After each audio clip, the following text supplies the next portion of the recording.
Hello ladies and gentlemen, and welcome to another episode of Day 1 Noob from DeepSeededGeek. I am Jason, and I still kinda suck at this game. But it's all my fault. It's no fault of the users who have commented and given me suggestions on how to be a better gamer at this. I have to admit, this entire month of May has just been a gong show. I've put too much on my platter at one time, and Day 1 Noob, the series, kind of took a back seat to the whole thing, unfortunately. As a lot of you probably know, I've been doing a whole playthrough of Shadow of the Colossus, and I thought, yeah, it'll just be fun, I'll just beat each Colossi and just upload the videos, and then I had the idea of doing a narrative for it, so then I got into that whole thing, and that just sucked my entire free time up. And if that wasn't enough on my plate, as any of you who make videos knows, that's quite a daunting challenge. But on top of that, I had my 100 subscriber event where I vowed to make a custom map in Minecraft and everything and get everybody organized, and then I had the brilliant idea to live stream it. So I had to learn how to do all that on top of doing the videos, on top of making the maps, on top of doing my regular show stuff. So when it came down to it, I blinked when everything was kind of in the can, and I looked at it and went, oh my god, I forgot about STARCRAFT! So the last couple of days has been me kind of plugging away through it and seeing what kind of improvements I could do on my gaming capabilities with this title. And nothing has really changed, but I have to say I have taken what few tips I did get from all of you, and I've incorporated it somewhat. I'm still getting the hang of the actual gameplay itself and the mechanics that it works with, but as I get more familiar with it with different missions, it does work and does help big time. So, before I get into that, because this month was kind of a wash for me with this series, I may very well add another month to the series, just so I can make up for it, because I really do want to get through the campaign, and there's a lot to talk about this game that I am loving, and I want to see it to its conclusion by the end of this particular series. So, with that in mind, I'll start off by saying what I really dig about this series, and it is a big thing that has come up in the last few weeks for me with other titles, and I am so glad to see it in practice in this game, and that is the idea of dynamic maps. Now, if you've been watching DeepSeededGeek in the last couple of weeks here, this is going to be beating a dead horse, but it needs to be said. There is a few levels in this game that are brilliant design, because typically in the StarCraft kind of game, you just build your resources so you can build a larger army, go off, destroy your enemy, pick up civilians and all that kind of stuff, and away you go. They could have left it at that, you know, and made it just more difficult with more enemies, and you need to micromanage your minerals and resources and everything like that, and call it a day. But no, they went one further, and they created dynamic maps. And what I mean by that is there's a particular level that I played where I was on a volatile planet where it was kind of an erupting volcano.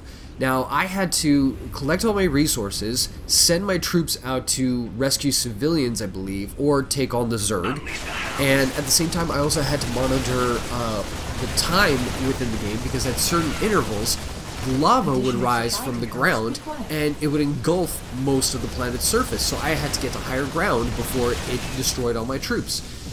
And so that is just brilliant. So you're working against the enemy AI, you're working to get your resources, and at the same time you're working against the environment. That is brilliant. That is something I wish to God was in more multiplayer games. Like, imagine a Call of Duty game where that was happening. I believe they're going to do it for Call of Duty Ghosts, but I mean, why they haven't done it up to now is beyond me. That's brilliant.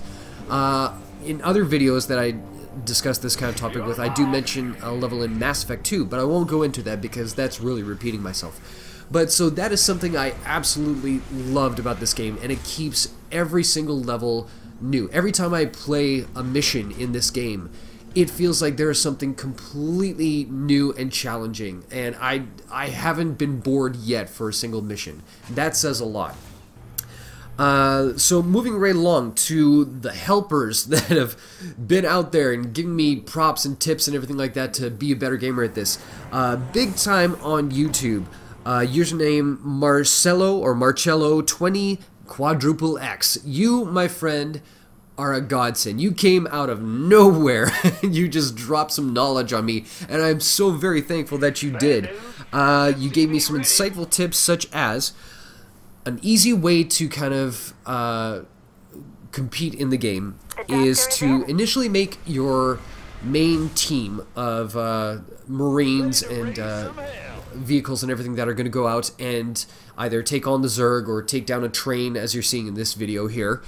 And once that main group is out doing all the offensive work, you're still building a secondary team to hold down the fort at your base. So you always want to make sure that you're building something while you're sending troops out. And you're always collecting more minerals and everything. That's great. But once you've built a large enough group back at base, you bring the two together, send them out, and then start building another team to kind of defend your base.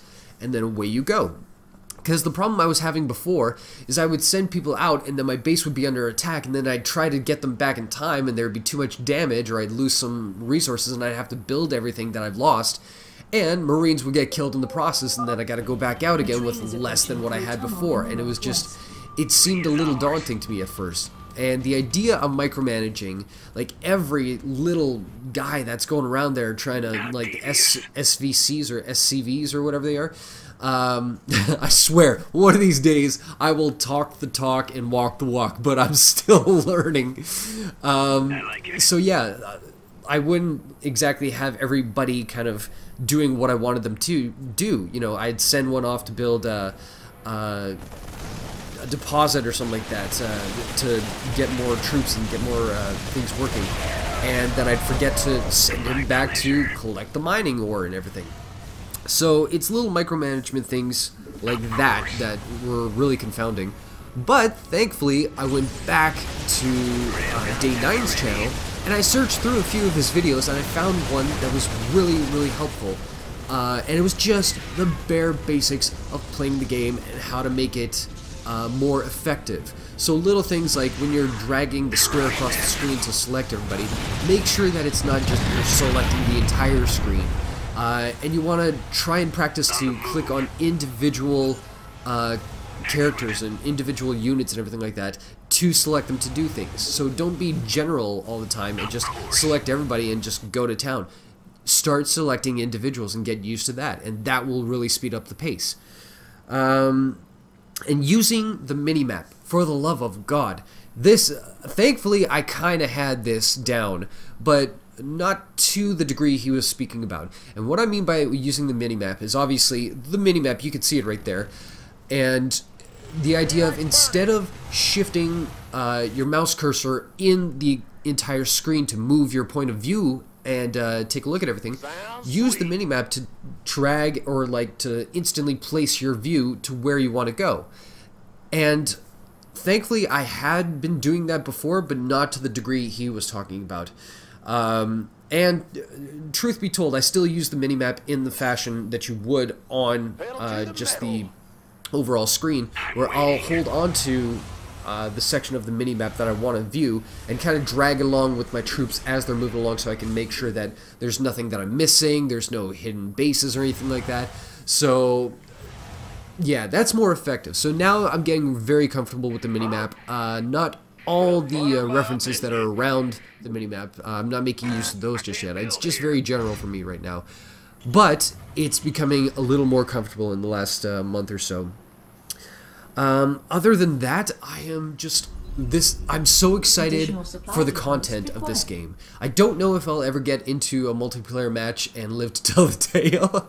I know there's a subscriber that I have that also has this game, and he's kind of interested in doing a match once he gets the hang of it too. So hopefully he's watching this series and he's taking the tips and tricks that I learned from users as well, and he's applying them. And then maybe he and I will get into a game. And if that does happen, we'll probably record it and we'll upload it at the end of this series. So you guys can check out how god-awful 2 subscribers can be at STARCRAFT II.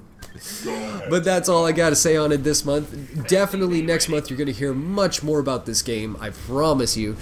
And yeah, I'm enjoying it. Please keep the comments coming, keep the suggestions coming, tips and tricks. I will take it all, because I would love to be like in the in-crowd for this game. It would just be amazing. If I take only the lingo away from this game, I will be a very happy guy. So I'm going to leave it at that, and I hope you guys enjoyed this video as much as I enjoyed playing it. And if you do enjoy it, please indicate by hitting like or favoriting this video, share it with your friends and family on Facebook and Twitter, subscribe as I put out videos every Monday and Friday, and we will see you next time on DeepSeededGeek. Take care.